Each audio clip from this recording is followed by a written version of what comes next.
Jangan lupa subscribe, like, and share.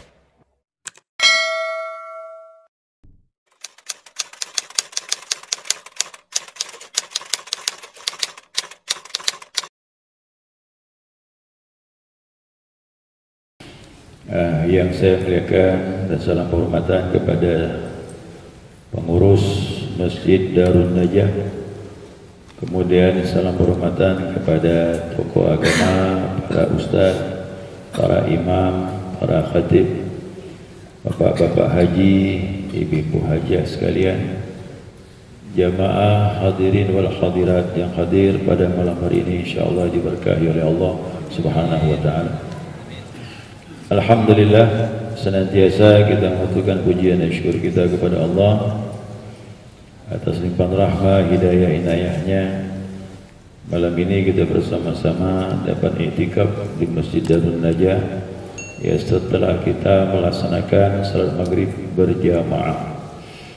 Nah, kemudian kita rangkaikan dengan kajian dan mengaji, ya, yang kita sepakati dan insyaallah akan kita laksanakan pada hari Jumat malam Sabtu, dan itu pun 2 pekan sekali, ya, karena mengingat waktu, ya, yang sempatnya cuma 2 pekan sekali, ya, mudah-mudahan ada manfaat dan keberkahannya insyaallah. Ya, salawat miring salam tidak lupa kita aturkan kepada junjungan kita, panutan kita, kekasih kita, idola kita Nabi Muhammad sallallahu alaihi wasallam, juga kepada keluarganya, para sahabatnya dan para pengikut beliau yang senantiasa istiqamah melaksanakan perintah Allah dan sunnahnya sampai akhir masa.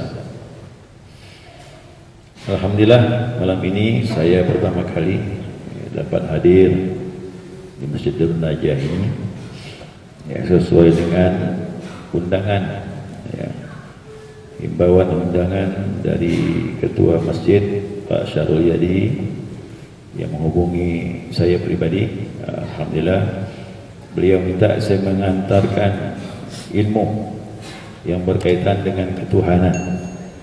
Ya, memang ilmu ini indah, ada ilmu ketuhanan tentang akidah, ada ilmu ibadah, ya, begitu luas ilmu dari Allah Subhanahu wa taala yang disampaikan oleh Nabi kita Muhammad sallallahu alaihi wasallam. Nah, saya mohon maaf, saya akan perjelas sedikit, ya. Saya mengajarkan ilmu ini sifatnya umum, tapi kalau berkaitan dengan amaliyah zikir, ya, sifatnya khusus. Ya, ilmu itu umum saja, tapi amaliyah khusus. Nah, tapi memang begitulah, ada ilmu dan ada amalan. Setiap ilmu memang harus diamalkan, baru ada buah. Ya, 1000 kitab pun kita belajar tapi tak mengamalkan, tak ada buahnya. Nah, kita perlukan buah daripada amaliyah kita itu. Nah, beliau menyampaikan ingin belajar ilmu tentang zikir tariqah. Ilmu tentang tariqah itu berkaitan dengan ilmu tauhid, ya, dengan ilmu tauhid. Dan sekaligus saya menyampaikan, saya ini di tariqah Qadir Naqsyabandiyah, ya, perwakilan Kalimantan Barat ini bagian ilmu dan dakwah saja. Karena kita punya yayasan, kita tetap menginduk di Suryalaya, ya. Mursyid sudah wafat tapi wakil talqinnya masih tersebar. Nah, sekarang ini wakil talqin itulah yang memberikan ijazah. Dan saya mohon maaf, saya bukan wakil talqin dan bukan khalifah. Saya hanya bagi ilmu dan dakwah saja. Nah, untuk penalkinan khusus ada orangnya, ya. Dan kami tetap mengundang wakil talqin itu tersebar, ada di Surabaya, ada di Jakarta, bahkan ada sampai ke Malaysia. Nah, wakil talqin ini biasa kita undang, cuma situasi keadaan COVID-19 ini kita terhambat sekian lama ini. Tapi alhamdulillah, insyaallah ke depannya mungkin bulan Oktober kita akan mengundang beliau-beliau itu. Nah, kalau untuk ijazah talqin, beliaulah sebagai wakil talqin. Adapun saya ini hanya sebagai menyampaikan ilmu dan dakwah saja. Jadi saya tidak punya otoritas untuk memberi ijazah. Setiap zikir belum tentu tariqah, tapi setiap tariqah pasti mengamalkan zikir. Kenapa beda? Karena tariqah punya metode, ada kaifiyahnya. Dia harus ada mursyid, paling tidak ada khalifah atau wakil talqin yang mengijazahkan. Wakil talqin itulah yang mendapatkan ijazah dari mursyid sebelumnya yang berhak untuk menyampaikan pemberian ijazah. Siapa mursyid itu? Mursyid itu harus orang yang sampai kepada Allah Subhanahu wa taala. Ya, kalau kita ini mohon maaf, kita belum sampai seperti itu. Kita sebagai pengamal saja. Tapi insyaallah jamaah yang mau mengamalkan ini akan kita bimbing, akan kita arahkan, dan orang-orang yang berkapasitas untuk memberikan ijazah nanti kita undang, dan siapa yang mau diijazahkan. Nah, saya ingin menyampaikan bahwasanya kajian kita ini kembali kepada hadis Nabi SAW. Ya, ada sebuah hadis yang saya sampaikan. Ini hadis masyhur. Setiap kitab disebutkan. Kitab Arba'in disebutkan hadis yang kedua. Kalau kitab Riyadhus Shalihin disebutkan dalam hadis yang pertama. Ya, jelas hadis ini masyhur, riwayat daripada Imam Muslim dan juga Imam Bukhari. Cuma saya mengambil kalimat dari Imam Muslim rahimallahu taala. Nanti hadis ini akan saya uraikan. Nah, kemana kita mengamalkan ini? Ada syariatnya, ada tariqatnya, ada hakikatnya. Ya, dalam hadis ini. Para ulama lah yang memahami tentang hadis-hadis Rasulullah Sallallahu Alaihi Wasallam. Kita cuma menyampaikan apa yang dikatakan ulama. Ya. Hadis dari An Umar radhiyallahu anhu aidan qala, dari Umar Allah ridha kepadanya telah berkata, bainama nahnu julusun inda Rasulillah sallallahu alaihi wasallam dzata yaumin. Umar mengatakan, kami pada satu saat, satu hari kami duduk di samping Nabi sallallahu alaihi wasallam. Ittala alaina rajulun syadidul bayadhi thiyab. Maka muncullah kepada kami seorang laki-laki yang memakai pakaian yang sangat putih. Ya. Wa syadidus sawadis sya'ar, dan rambutnya sangat hitam. La yura alaihi atharus safar, kami tak melihat tanda-tanda dari perjalanan. Ya. Wala ya'rifuhu minna ahadun, dan salah seorang dari kami pun tak kenal siapa orang ini. Nah, jadi disebutkan sahabat pakainya putih, rambutnya hitam pekat, tak ada tanda-tanda dari perjalanan. Kalau dari perjalanan tentu kelihatan lusuh, capek, berkeringat. Nah, lalu dikatakan lagi, satu orang pun di antara kami tidak ada yang kenal, karena yang duduk dengan Nabi SAW dua kelompok besar, Muhajirin dan Ansar. Kalaulah dia orang Mekah, tamu ini tentu Muhajirin kenal. Kalaulah dia ini orang Madinah, tentu orang Ansar kenal. Namun dua kelompok besar ini pun tak kenal dengan tamu ini. Hatta jalasa ila Nabi sallallahu alaihi wasallam, sehingga ia duduk di hadapan Nabi sallallahu alaihi wasallam, fa asnada rukbatayhi ila rukbatayhi. Bukan hanya duduk, dia menemukan lututnya dengan lututnya Rasulullah sallallahu alaihi wasallam. Nah, berarti akrab lah orang ini. Ya, dengan Nabi dekat betul. Tapi sahabat tidak ada yang kenal. Wa wada'a kaffaihi ala fakhidaihi. Tidak hanya menemukan lutut, tapi meletakkan kedua telapak tangannya di atas paha Nabi Muhammad sallallahu alaihi wasallam. Berarti dekat betul. Ya. Nah, lalu waqala, dia berkata, ya, di hadapan Nabi, ya Muhammad akhbirni anil Islam. Nah, itu pertanyaan. Hai Muhammad, beritahu aku, kabarkan kepadaku apa itu Islam. Nah, faqala, Nabi jawab, ya.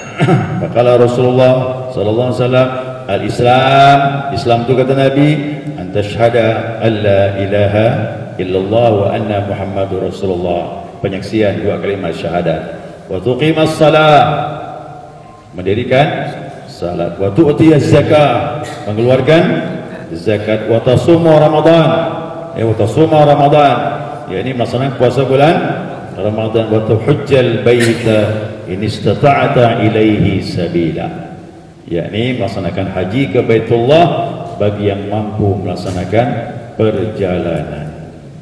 Qala sadaqta, orang yang bertanya itu bilang, benar kau, kata dia. Umar berkata, fa'ajibna lahu, heran juga kami, kata dia bilang. Yas'aluhu wa yusaddiquhu, dia bertanya, dia juga membenarkan. Nah, sebenarnya kalau kita bertanya dapat jawaban bilang alhamdulillah, tapi orang ini hebat, benar kau, kata dia.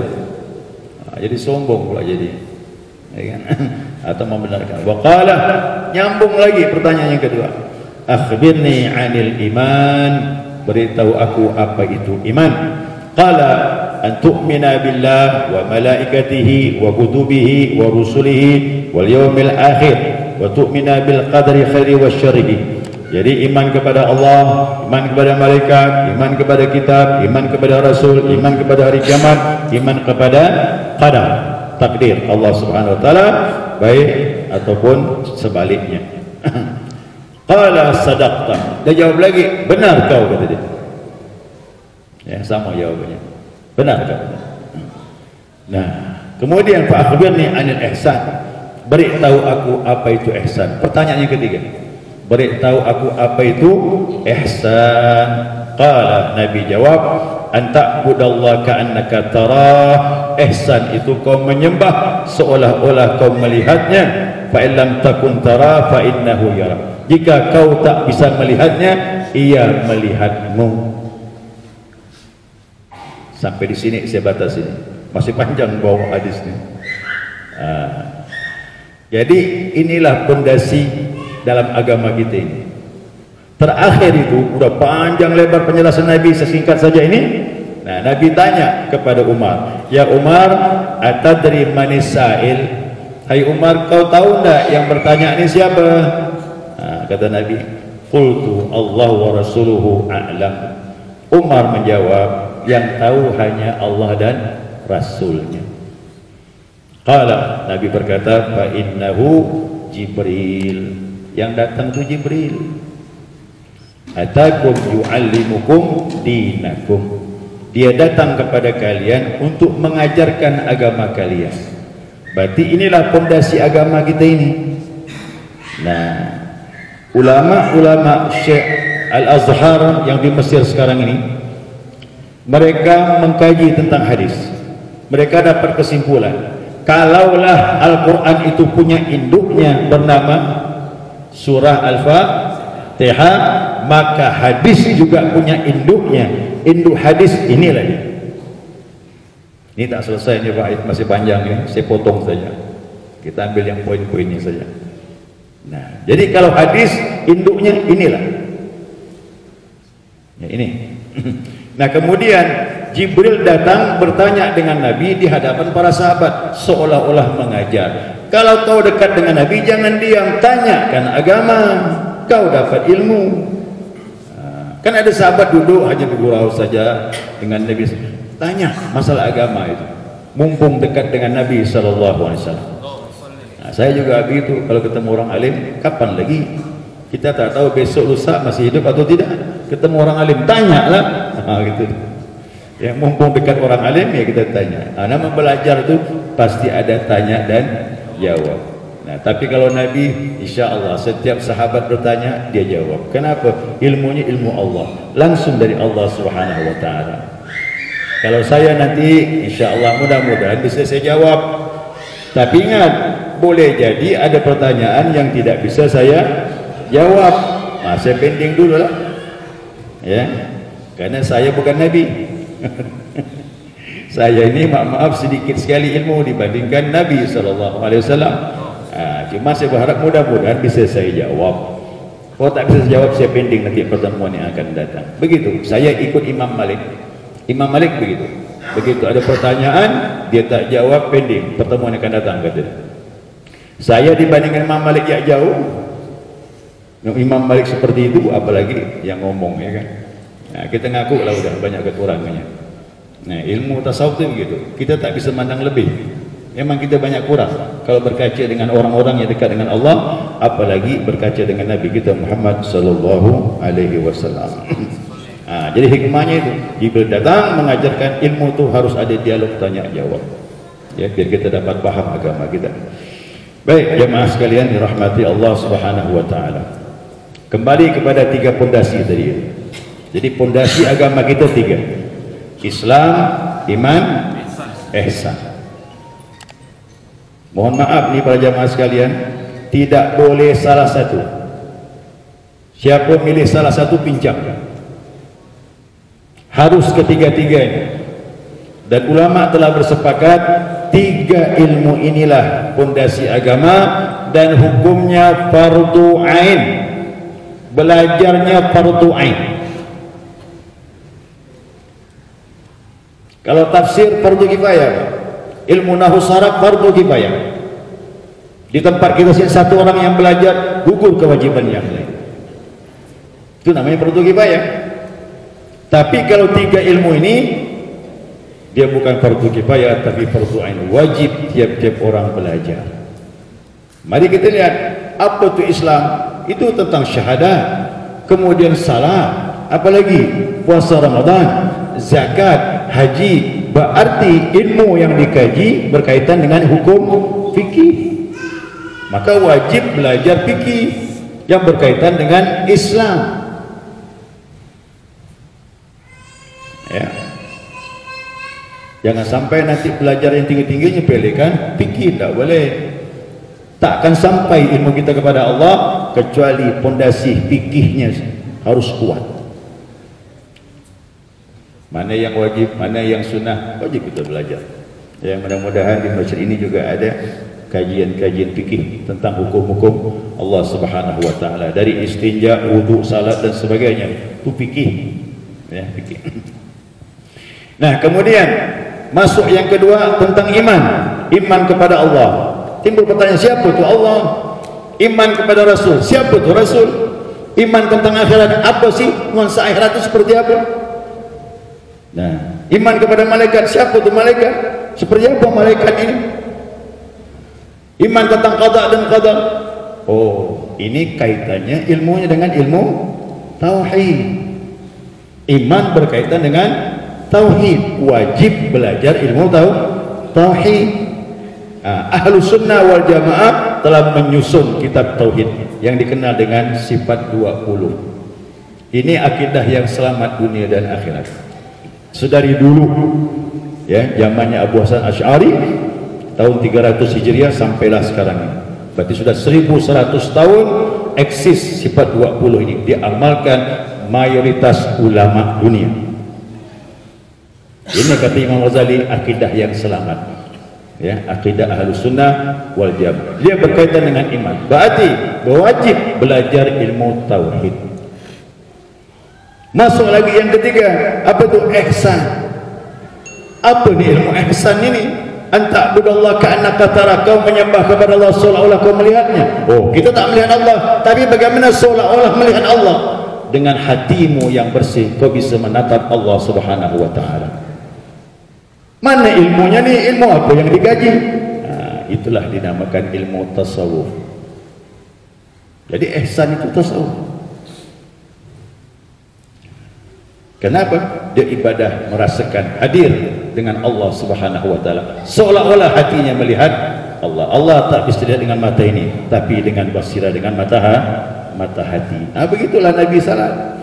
Begitulah sahabat salat, mata hati mereka terbuka. Maka mereka khusyuk. Kalau kita gimana? Nah, tanyakan masing-masing. Mudah-mudahan juga khusyuk insya-Allah. Ya. Nah, jadi sahabat salat, para ulama tak diragukan, apalagi ulama-ulama disebut ulama tariqah itu. Ya. Nah, jadi ilmunya adalah ilmu tasawuf. Saya ulang lagi. Islam wajib dikaji, ilmunya fikih. Iman harus diketahui, wajib dikaji, ilmunya tauhid. Ihsan harus kita tahu, kajian ilmu tasawuf. Maka 3 macam inilah disebut amalannya. Mana amalannya? Kalau sudah mengaku Islam, belajar ilmunya, amalkan. Apa amalannya? Amalannya dinamakan syariat. Maka harus kuat syariat dengan ibadah, ilmunya fikih. Masuk yang kedua tentang iman. Wajib belajar ilmu tentang akidah. Mantapkan iman, belajar ilmu akidah, ilmu tauhid, kemudian ada amalannya. Apa amalannya? Amalannya masuklah ilmu tariqah. Karena tariqah berkaitan dengan iman. Yang paling banyak tu orang tariqah tu ngamalnya apa? Zikir la ilaha illallah. Karena la ilaha illallah ini berkaitan dengan iman. Nabi bilang, kalau kau mau baik, amalmu betulkan iman. Siapa imannya lemah, lemahlah ibadahnya. Siapa kuat imannya, kuatlah ibadahnya. Bagaimana ya Rasulullah? Jaddidu imanakum, perbaharui iman kalian, kata Nabi. Kaifa mujaddidu imanana ya Rasulullah? Bagaimana cara kami meningkatkan iman kami? Aktsiru min qawli la ilaha illallah. Banyak-banyak ucapkan la ilaha illallah. Oh, ini mudah ucapannya, tapi maknanya dalam ilmu tauhid sifat 20, disitulah lautan la ilaha illallah. InsyaAllah saya, kalau memang jamaah ini cenderung kepada ilmu zikir, tariqah, tidak boleh tidak harus belajar ilmu tauhid. Nanti muaranya pada la ilaha illallah Muhammadur Rasulullah. Kira-kira setuju nih? Ya. Amalan tariqah kurang bermanfaat, hasilnya kurang kalau tidak kuat tauhid. Maka tauhid adakan dulu di hati kita. Paham dulu tentang Allah Subhanahu wa taala, baru kita mengamalkan la ilaha illallah. Begitu juga tasawuf. Tasawuf tidak akan dicapai kalau fondasi tauhidnya tak kuat. Nah, karena kalimat-kalimat tasawuf itu sangat menggeliti. Ada kalimat-kalimatnya yang mengundang pemahaman-pemahaman yang bisa menggelincirkan kita. Tapi insyaAllah dengan sifat 20 kita ada fondasi kuat. Tak akan kita salah dalam memahami ilmu tasawuf itu. Baik jamaah sekalian, itu kesimpulannya. Yang ketiga, ihsan. Ihsan ilmunya tasawuf. Apa amalannya? Amalannya adalah hakikat, hasil. Ihsan itu hasil ibadah, buahnya merasakan Allah itu dekat. Nah, itulah namanya ilmu hakikat. Saya ulangi, Islam, iman, ihsan. Kitabnya fikih, tauhid, tasawuf. Amalannya syariat, tarekat, hakikat. Begitulah. Inilah sempurnanya jalan. Wajib kata ulama, fardu ain belajar 3 macam ini kerana dari hadis Nabi SAW. Kalau boleh saya beri perumpamaan, kalau kita duduk di atas kursi, kalau kita hanya mengambil fikih saja, hanya ibadah saja, ibaratkan kursinya kakinya cuma 1. Kira-kira bagaimana Pak duduk? Paling cepat tumbangnya. Tambah lagi ilmu tauhid, Masya Allah, udah fikih tauhid lagi, berarti kursinya tambah 1 kaki lagi, baru 2 kaki kursi. Bisa duduk Pak? Tumbang juga, tapi agak lambat sedikit dari yang pertama. Nah, tapi kalau sudah sampai 3 ini, ada Islam, ada iman, ada ihsan, ada fikih, ada tauhid, ada tasawuf, ada syariat, ada tariqat, ada hakikat, kursinya 3 kaki, insyaAllah sudah bisa duduk. Apakah lagi kaki kursinya? 4, lengkaplah dia. Apa tu 4? Syariat, tariqat, hakikat, ma'rifat. Sempurnalah dia di jalan Allah Subhanahu wa taala. Itu saya buka begitulah dia. Ya, jadi kalau ingin mengamalkan tariqah, dia berkaitan dengan iman. Wajib belajar ilmu tauhid.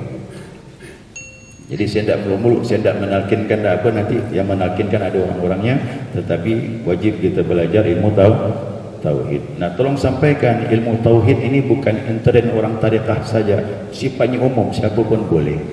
Kena wajib mengamalkan ini. Ya, wajib memahami. Jadi kalau dapat ya diumumkanlah jamaah, apalagi hari Jumat.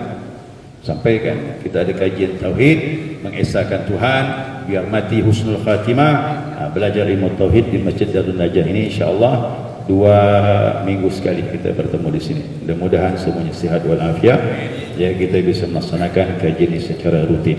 Karena bagaimanapun belajar itu istiqamah, ya istiqamah. Nah, kitab yang saya pakai ini adalah kitab Miftahul Jannah.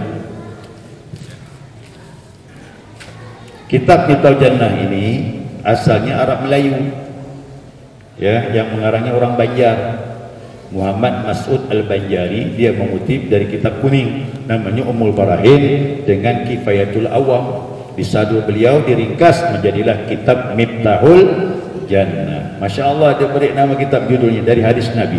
Nabi mengungkapkan Miftahul Jannah la ilaha illallah. Pintu surga itu hanya bisa dibuka kuncinya dengan la ilaha illallah. Jadi diberi judulnya Miftahul Jannah, kunci surga. Jadi kalau orang nanya apa kunci surga, itulah kalimat tauhid. Ya. Orang kafir masuk Islam harus dengan kalimat ini. Tidak boleh tidak.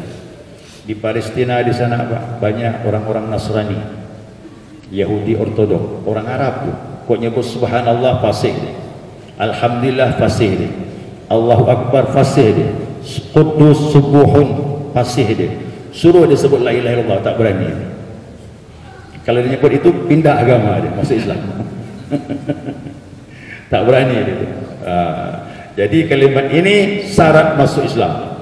Kalimat ini syaratnya nanti matinya husnul khatimah. Kan dijanji Nabi, siapa akhir hidupnya melepaskan dunia dengan la ilaha illallah, dakhala jannah, pasti masuk surga, kata Nabi sallallahu alaihi wasallam. Bukan masuk surga itu, matinya husnul khatimah, pasti masuk surga.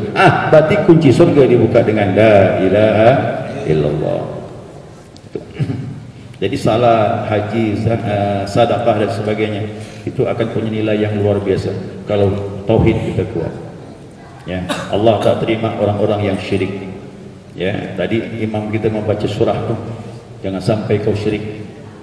Ya, wa may yusyrik billah faqad dhalla ba'ida. Siapa yang syirik kepada Allah, sungguh dia telah masuk dalam kesesatan yang amat jauh. Syarat ibadah diterima tak boleh syirik dengan Allah Subhanahu wa taala. Ya, sekira itu. Nah, jadi ini kitab ini Miftahul Jannah. Kitab ini saya terjemahkan dalam bahasa sederhana sekali. Saya mengajar kitab berpandukan kitab dan jamaah harus pegang kitab. Begitu sih Pak. Kalau cuma duduk dengar itu tausiah, nasihat saja. Hari Jumat tausiah, nasihat. Ya kan? Isra Mi'raj tausiah, nasihat. Maulid Nabi Muhammad SAW nasihat. Tapi kalau belajar ada kitab. Ya, yang ngajar pegang kitab, yang belajar pun pegang kitab. Kalau dulu saya belajar sama guru saya itu, beliau tak pegang kitab Pak, saya pegang kitab, saya bacakan kitab, dia sudah dapat gambaran, dia penjelaskan. Nah, saya kagum sama beliau, diberi Allah kelebihan. Baca dia bilang, saya pun bacakan. Setelah saya membacakan, beliau menjelaskan, menguraikannya. Setelah itu tanya jawab. Tapi sekarang ini saya ngajar tak bisa tak pakai kitab Pak.